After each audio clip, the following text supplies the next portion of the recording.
Hello everybody and welcome back to another video in our beginner's guide for Crusader Kings 3. Now today we are going to look at lifestyles. This is going to be a brief overview. I'm not going to go into every single thing in every single detail, but if you have any questions, stick it down in the comments below, and if you are enjoying the videos, just remember to like and subscribe. They do help us greatly, and quite frankly, it gives me that warm, funny, fuzzy, tingly feeling. So, we are talking about lifestyles. Now, when you start as a new ruler, which I have started a new game here, you have a very convenient tab up here saying you have no lifestyle chosen. You can also access it by clicking on your character, and you can see the same 3 arrows.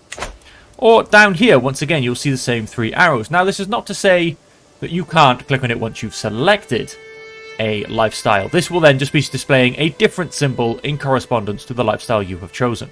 So, let's jump into this page. And as you can see, the lifestyles are split up into the 5 key attribute points that every character has.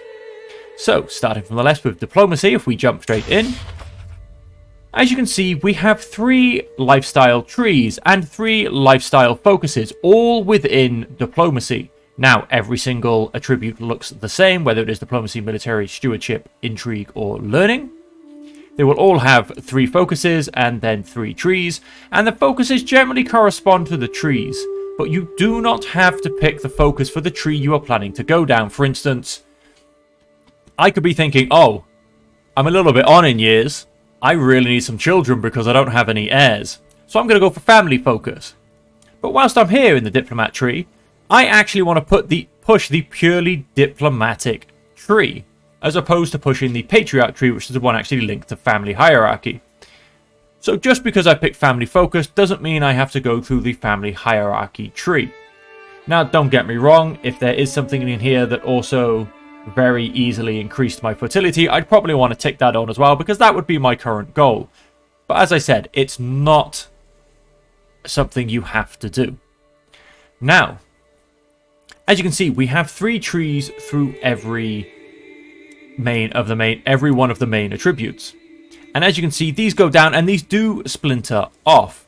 Now, as you pick a lifestyle, you will then start getting monthly lifestyle experience. As you can see here, for each of these, I will gain 25 monthly experience.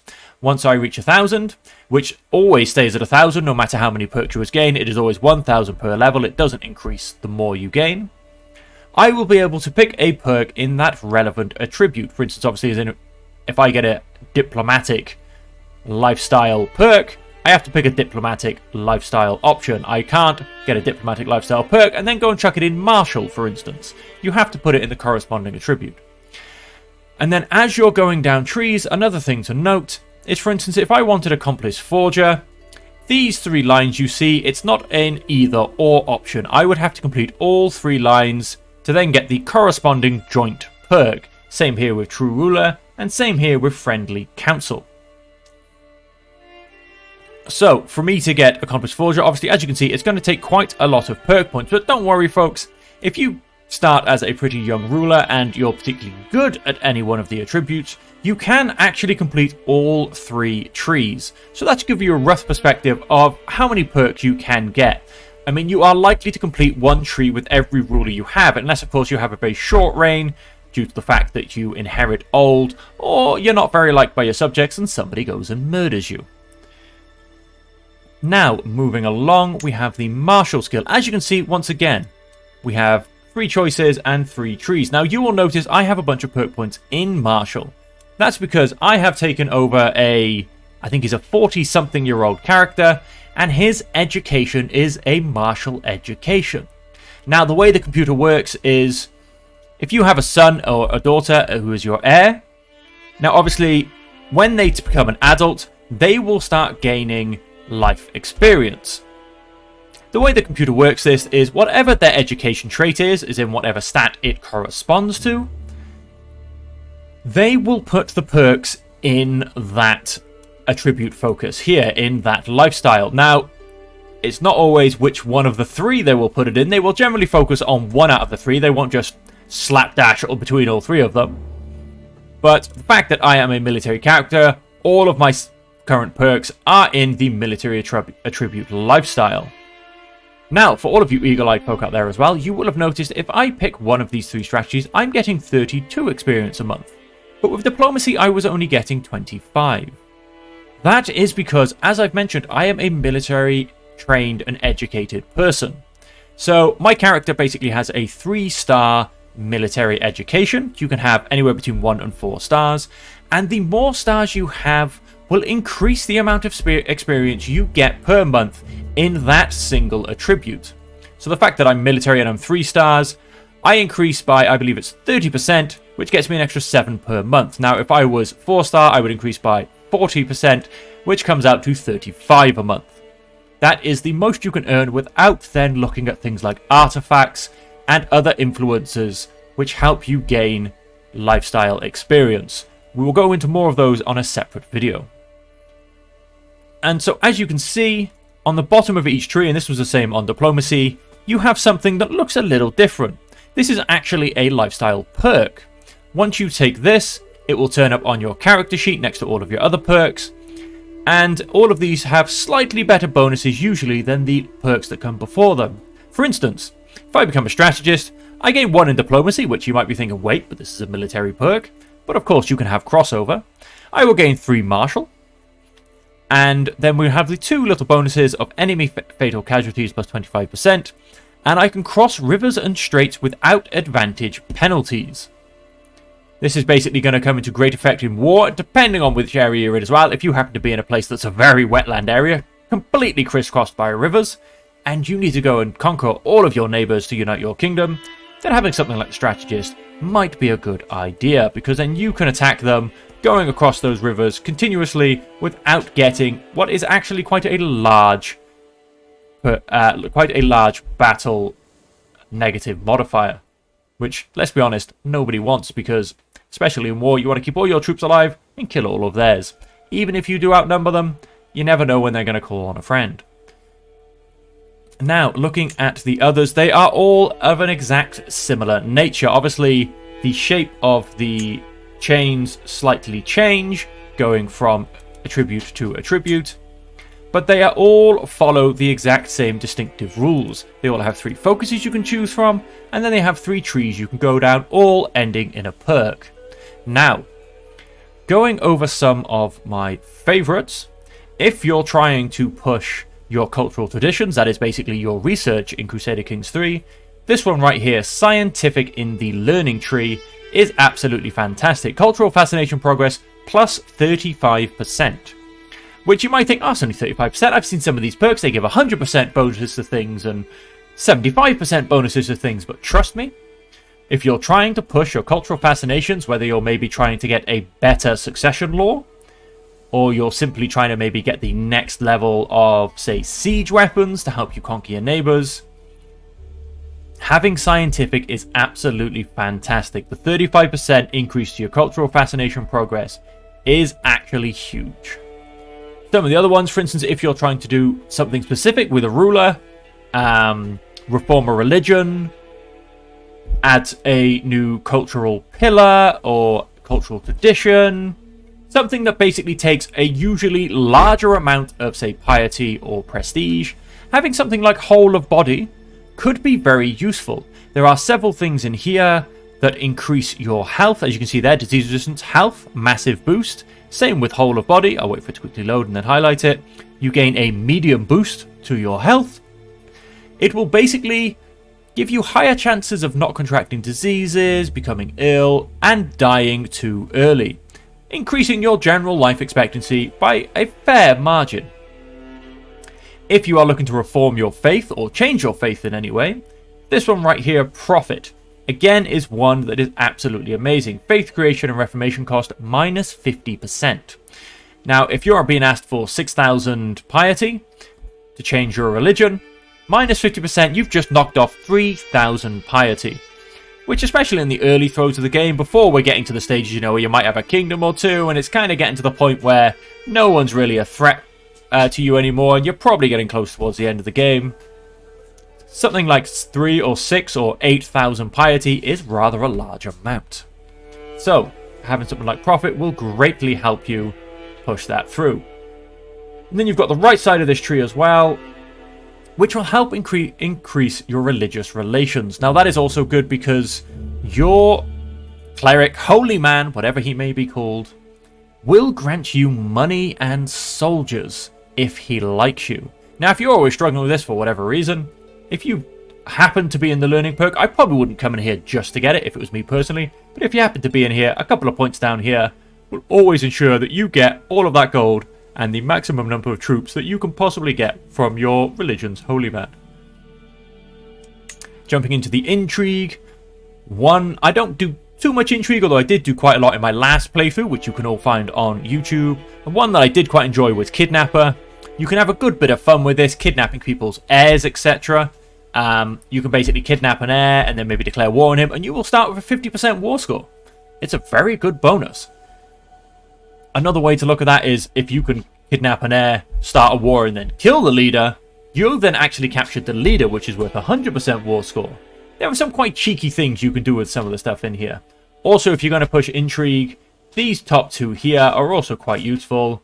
Basically, every time you take the torture action, you have a 50% chance to gain either an intrigue or a prowess, and the one just below it basically says that you won't lose piety when taking this action.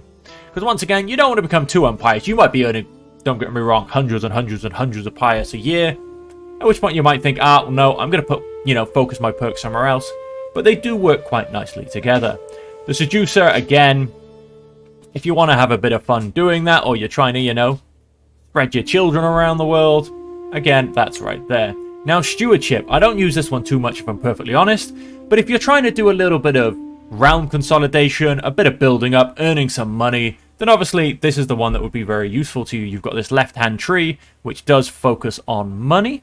For instance, the top one's quite a bit of a fun one. Golden Obligations, you can demand payment for hooks. Now, usually hooks can help you get one up on the people around you, because you know one of their secrets, etc. So this one will basically allow you to demand payment for that hook instead of, should we say, a favor. Which can be very useful if you are trying to increase your gold levels so that you can, put a few more buildings in, develop your counties a bit so you're more stable and then able to say, to have more troops. Go and conquer more neighbors. Because you don't want to expand too fast and then realize that you're extremely weak and crumbly and everybody's going to beat the living hell out of you. Now, moving on to Marshal. The one on the left is Strategist and is to do with wars. The one in the middle is to do with kind of controlling your counties, which I don't feel has too much of a good thing in the game. Usually, unless you refuse to ever use your Marshal as one of his abilities to increase control in your counties, it's usually not that hard to get your control in counties back up, so that one I wouldn't really use. Gallant is all about being a glorious knight, and again can be very useful in terms of boosting your knight's effectiveness. Knights are absolutely fantastic when it comes to a war, more on that in another video. But let's just say if you can boost their effectiveness, and this is what I went and mentioned earlier, for instance, knight effectiveness plus 75%. It is rather big. Now if it was knight effectiveness plus 10%, wouldn't really be that much of a thing, but 75% is a decent amount to make a difference. And then a few of the other ones, for instance, actually can get you more knights, 4 more knights, and once, like I said, knights are really good. This is assuming you have good knights, don't get me wrong, but knights can be absolutely fantastic in an army when it comes to giving you an edge in war. And then back onto diplomacy, where we started. As I said, the right-hand side is all about family, and you can get little boosts to your children, for instance. Each child receives 1 to 3 extra skill points. You can help make friends and help make your family like you. Now, in terms of this one, I don't do it too often because trying to make your family like you, your family generally likes you anyway. They're your family. I mean, unless you've done something to really upset them, your family generally likes you. August in the middle, this is all about prestige again, so if you're pushing for that change, whether it be diverging your culture or merging cultures or whatever change you're looking to do, and you need a lot of piety, then maybe you'll look at putting a little bit into the August tree. That has a lot of things to do with increasing the amount of piety you can get. And then the one on the left, Diplomat, I do actually really like the first point in this one, opinion from sending a gift, plus 100%. Now, obviously, this relies on the fact that you will have gold to be able to send people gifts, but having a much larger opinion difference from sending that gift, whether it be 50, 100, or even sometimes up to like 200 gold, depending on who you're sending gold to, the computer calculates what the gift should be. Having a much larger opinion gain actually makes the gift worth it and can help you out of some rather sticky situations, especially when you just take the throne. And then a few more down here. I'm not going to lie, 1 or 2 are okay. I probably wouldn't bother with too many of them too much. Right, this isn't a bad one. Force Vassalage. You are able to use the Force Vassalization Casus Belli. Just as an FYI, before you think, oh, sweet, I can vassalize everybody. There is a limit on it. I'm pretty sure you can't do anyone that has a kingdom tier title, and they can only have, I think it's maybe up to 3 counties maximum. So, you know, for those small, if you're surrounded by a bunch of small piddly people and you kind of need a reason to go to war with them, Force Vassalage could be quite useful for you, because you just basically make them all your vassal. And obviously, you will have to be a higher tier title than them. Other than that, there's not really much here that I think is great. Some have little bits here and there which are quite good, but it really does depend on what you're trying to achieve or what your problems are, because quite often you're trying to achieve something, but Crusader Kings 3 has a different idea entirely, and it doesn't want to let you achieve that. So it quite often depends morely on what Crusader Kings 3 is giving you today as your main problem. Do all your vassals hate you? Maybe get thoughtful. Send them some gifts and increase their opinion of you. Maybe we'll go down here and you can do some stuff in terms of making your dread really high and making them absolutely terrified of you, because that's another way, folks. If they don't like you, they're terrified of you, they also won't do anything against you. Sometimes fear is the better way. And then the last thing I will say on lifestyle, folks, is don't ever think you have to simply focus on the lifestyle that you are educated in. For instance, just because I'm a military educated character, I might be trying to push a few of my traditions. So I'm going to pop into learning, chuck one in scientific. I'll stick around for a while, maybe chuck a bit down in the good old clergy opinion of me, make sure I'm getting that gold and troop numbers, and then maybe hop out, because that is my last note I would like to make, folks, is just because you've chosen something doesn't mean you're stuck with it. There is, of course, a cooldown period. Now, don't get me wrong, off the top of my head, I believe this is 5 years. I could be wrong, it could be 3, but I'm pretty sure it's 5 years off the top of my head without going and retesting this. In fact, I can retest this for you right now when we finish, but like I said, I'm positive it's 5 years. You do have a cooldown period, but at which point, once that cooldown period is over, you can simply pop back in here, go to any of the main attributes along the top and choose any of the other focuses, and then start putting perks in that point. For instance, I might chuck one in Thoughtful and attempt to get my family a little bit better, but I was mostly just doing it for Thoughtful. Like, I'm not really here to stick around in the diplomacy trait. And then I might think, or for instance, Thoughtful, and maybe go to Force Vassalage, and then go back and keep massively smashing my military areas. So that basically, I can then find all of my small neighbors and conquer them one by one with a little bit of forced vassalization. So like I said, and quite often, some things will also complement each other, just like that situation I mentioned. There are a few things, for instance, up your fertility by clicking on this, and I'm not sure, I feel like there should be one somewhere to do with fertility, maybe not. But there is, on that note, for instance, there you go, like weeds in a garden. Fertility plus 30%. So maybe you'll pop in here, do a little bit of the seducer tree, get your fertility up, get your juices flowing, and then you'll pop straight back over and be like, "Hui, I'm now going to focus on my family. I'm going to resist those urges that I was possibly thinking, hey, how you doing?" And then I'm going to actually jump back to my family. I just wanted to, make sure I knew what I was doing. So like I said, there are quite a lot of things that do complement each other, so have a good look around, try and figure out what you're doing. Like I said, that was a rough overview of what each tree will get you, but there are certain perks in certain areas. And of course, as I mentioned, if you have any questions, if you're trying to do a specific thing and you want to know if there's any particular perk that can help you, chuck it down in the comments below and I'll answer as best I can. I'm not 100% with all the trees, but I have played quite a bit. I do know where some of the nice little cheekier ones are. Now, as I mentioned, the one last thing I'm going to do is double check that cooldown period view. So if I come in here, I'm just going to do strategy focus. Ah, there you go. Can only be changed every 5 years. So you have a 5-year cooldown when you pick a focus as to when you will next be able to change it, just to stop you, to stop people from literally trying to min-max to the extreme. mean, obviously, you know, you get a 5-year cooldown. You could do a little bit here and there. But you're not going to be chopping and changing too much, because otherwise you're just going to end up kind of, you know, good at nothing. Or what is it? I forgot the exact saying. It's something like good at all trades, master of none, or something along those lines. So yeah, you know, you're just not really going to be good at any one area. You're just going to be that average guy. You don't want to be that average guy. You want to be great.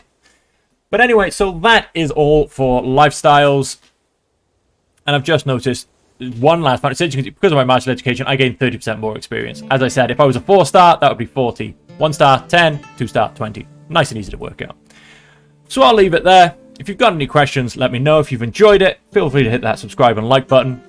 And I will catch you next time in our next beginner's guide video for Crusader Kings 3. You all enjoy the rest of your day, and I'll see you then.